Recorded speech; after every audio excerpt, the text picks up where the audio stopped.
CIH Bank ouvrait le vendredi 23 février le bal des publications annuelles du secteur bancaire. Une publication marquée par une forte croissance des indicateurs commerciaux, aussi bien au niveau de la banque que de ses filiales Sofac et Omnia Bank. Lotfi Sqat, PDG du groupe, revient sur les principaux faits marquants de l'exercice écoulé.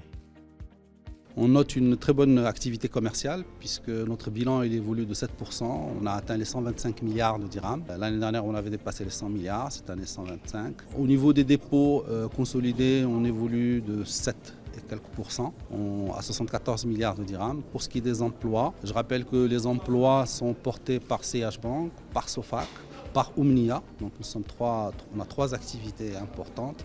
Elles se situent à 90 milliards de dirhams. Elles sont en évolution de 8,8% par rapport à 2022. Ce dynamisme commercial, bien sûr, a apporté ses fruits, avec aussi un résultat très intéressant sur la salle des marchés. Donc, il nous a permis de réaliser un produit net bancaire de 4,5 milliards de dirhams, en évolution de 27% par rapport à 2022 et qui donne lieu à un résultat net consolidé de 777 millions de dirhams et un résultat net part du groupe de 710 millions de dirhams.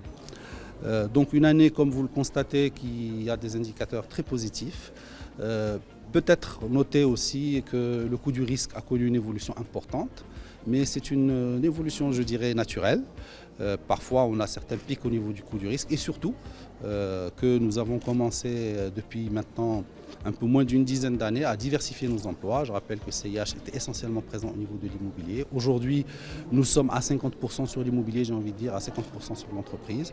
Et depuis toujours, on a eu des coûts du risque très bas, aux alentours plutôt de 0,5%. Cette année, on dépasse le 1%, mais finalement, on est presque au niveau du marché, sachant que c'est une année, on va dire, effectivement exceptionnelle au niveau du coût du risque.